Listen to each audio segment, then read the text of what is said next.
साथियों, आजकल बहुत चर्चा एलपीजी को लेकर हो रही है। कुछ लोग हैं जो पैनिक क्रिएट करने का प्रयास कर रहे हैं, अपना एजेंडा चलाना चाहते हैं। मैं इस समय उन पर राजनीतिक टिप्पणी नहीं करना चाहता, लेकिन इतना जरूर कहूंगा कि ऐसा करके वो जनता के समक्ष खुद को एक्सपोज हो ही रहे हैं, पूरे देश का भी बड़ा नुकसान कर रहे हैं। साथियों, आज युद्ध से जो ये वैश्विक संकट आया है, उसके प्रभाव से कोई देश अछूता नहीं है। कम अधिक मात्रा में हर कोई इस संकट के शिकार है। भारत भी इस संकट से निपटने के लिए कोई कसर बाकी नहीं छोड़ रही है और हम अलग अलग स्तरों पर प्रयास कर रहे हैं। बीते दिनों दुनिया के कई देशों के शीर्ष नेताओं से मेरी इसको लेकर बातचीत हुई है। सप्लाई चेन में जो बाधाएं आई हैं, उससे हम कैसे पार पाए, इसके लिए भी निरंतर प्रयास चल रहे हैं।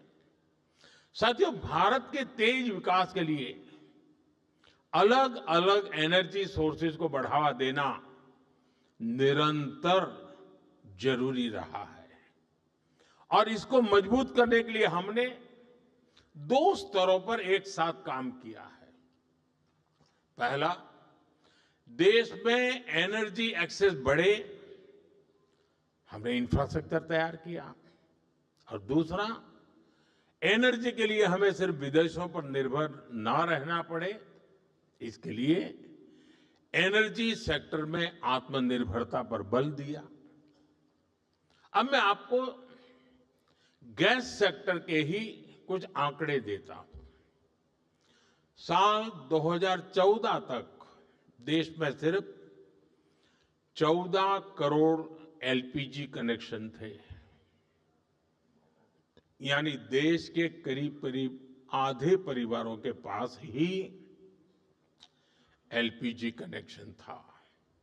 आज 2 गुने से भी अधिक, यानी करीब 33 करोड़ घरेलू एलपीजी कनेक्शन है।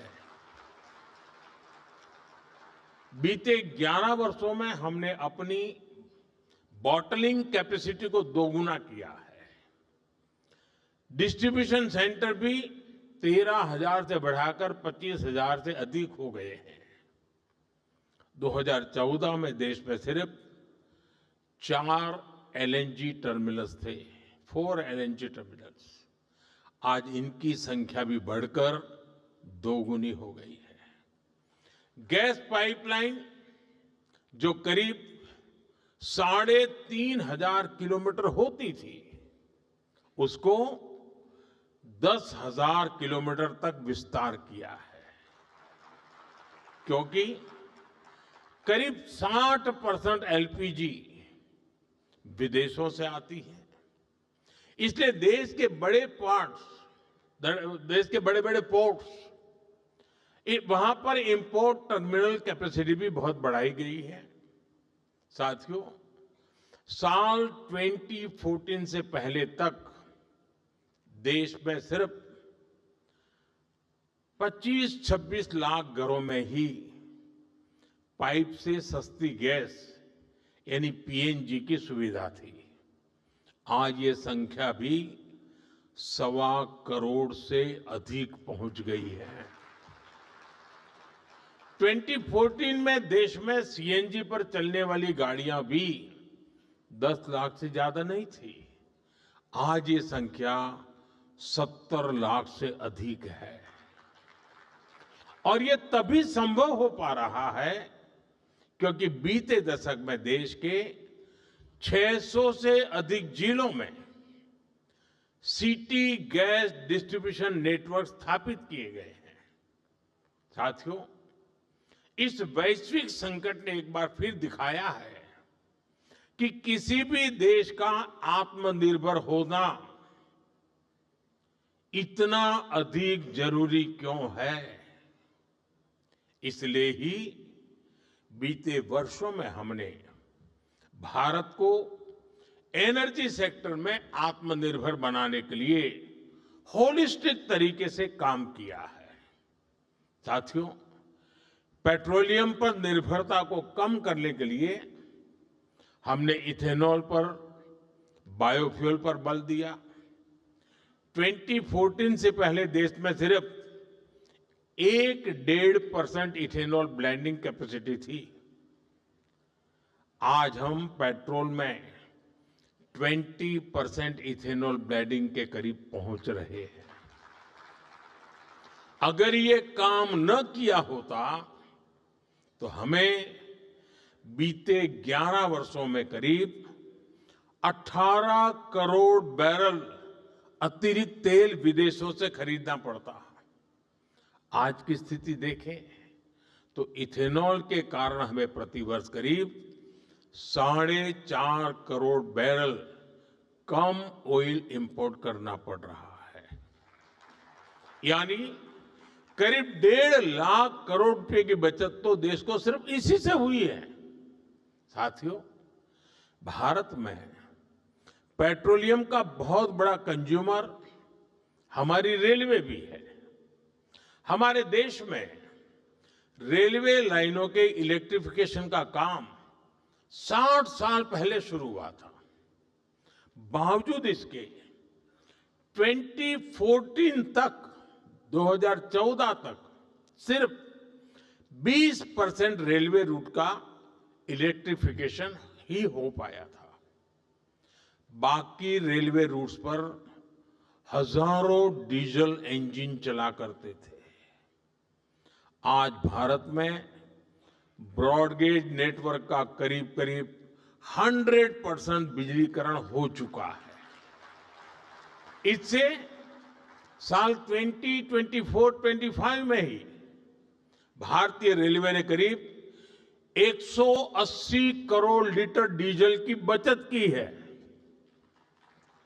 अगर इलेक्ट्रिफिकेशन न हुआ होता तो हर वर्ष इतना डीजल बनाने के लिए एक्स्ट्रा क्रूड ऑयल इंपोर्ट करना पड़ता। ऐसे ही हमने मेट्रो का नेटवर्क बढ़ाया, इलेक्ट्रिक मोबिलिटी पर फोकस किया। एक और बहुत बड़ा काम हमने रिन्यूएबल एनर्जी को लेकर किया है। आज हमारी total install power generation capacity का आधा हिस्सा रिन्यूएबल सोर्स से आता है। हमारी कुल रिन्यूएबल क्षमता आज 250 गीगावाट के ऐतिहासिक आंकड़े को पार कर गई है। आप सोचिए, साल 2014 में भारत की सोलर पावर कैपेसिटी सिर्फ 2 गीगावाट थी।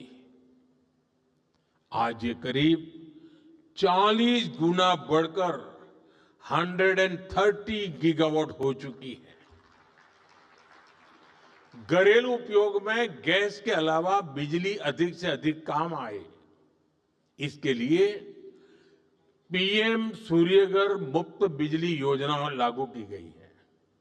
अभी तक इस स्कीम के तहत करीब 30 लाख परिवारों ने रूफटॉप सोलर लगाए हैं। साथियों, इसके अलावा हमने गोवर्धन स्कीम पर भी काम किया। इसके तहत कॉम्प्रेस्ड बायोगैस बनाने पर काम किया गया। अभी तक देश में 100 से अधिक प्लांट चालू हो चुके हैं और 600 से ज्यादा पर काम चल रहा है। साथियों, पेट्रोल डीजल के क्षेत्र में हमने कैपेसिटी बिल्डिंग की दिशा में भी व्यापक प्रयास किया है। 2014 से पहले भारत के पास स्ट्रेटेजिक पेट्रोलियम रिजर्व यानी संकट के समय कच्चा तेल स्टोर करने की कैपेसिटी ना के बराबर थी। आज हमारे पास 50 लाख टन से अधिक का स्ट्रैटेजिक पेट्रोलियम रिजर्व है और इससे भी अधिक कैपेसिटी पर काम चल रहा है। बीते दशक में अपनी रिफाइनिंग कैपेसिटी में भी हमने सालाना 40 मिलियन टन से अधिक की वृद्धि की है। तभी भारत आज दुनिया के सबसे बड़े रिफाइनिंग हब्स में से एक बन चुका है। यानी आप अंदाजा लगा सकते हैं कि हम भारत को आत्मनिर्भर बनाने के लिए कितने बड़े पैमाने पर और कितनी बड़ी दिशाओं में काम कर रहे हैं। ये युद्ध की वजह से जो संकट बना है उसका मुकाबला भी हम जरूर कर पाएंगे। मेरा 140 करोड़ देशवासियों पर पूरा भरोसा है। जैसे एक साथ संगठित होकर कोविड के संकट से हमने देश को बाहर निकाला था, उसी प्रकार हम इस वैश्विक संकट को भी पार कर लेंगे। और मैं फिर दोहराऊंगा, जहां तक सरकार का प्रश्न है, हम किसी भी प्रकार के प्रयत्न या प्रयास में कोई कमी नहीं आने देंगे। हमारे हर निर्णय में जनता का हित सर्वोपरि रहेगा। साथियों, यूक्रेन युद्ध से लेकर आज तक हमने देखा है कि कैसे इसका प्रभाव वैश्विक मार्केट से लेकर दुनिया के नागरिकों पर पड़ता रहा है। लेकिन भारत सरकार का हमेशा से हर संभव प्रयास रहा है कि युद्ध से बनी परिस्थितियों का बोझ भारत के नागरिकों पर न पड़े। और जब रूस यूक्रेन का संकट बढ़ा था तो उस कालखंड में फर्टिलाइजर की कीमतें आसमान छूने लगी थी। इसके बावजूद यूरिया की जो बोरी अंतर्राष्ट्रीय बाजार में 3,000 रुपये में मिल रही थी, वो हमने अपने किसानों को सिर्फ 300 रुपये में दी थी। दुनिया में 3,000 रुपया चलता था, हमारे देश में 300 रुपये में दिया जाता था। इस बार भी हमारा हर संभव प्रयास होगा कि देश के किसान, देश के नागरिकों के जीवन पर युद्ध का कम से कम प्रभाव पड़े। साथियों, आज के इस अहम समय में, आज इस मंच से मैं राज्य सरकारों से भी एक अनुरोध है। ये जरूरी है कि कालाबाजारी न हो, अफवाहें न फैले। इसलिए स्थिति की गंभीरता से मॉनिटरिंग आवश्यक है। जो कालाबाजारी कर रहे हो, उनके खिलाफ बड़े एक्शन भी होने चाहिए।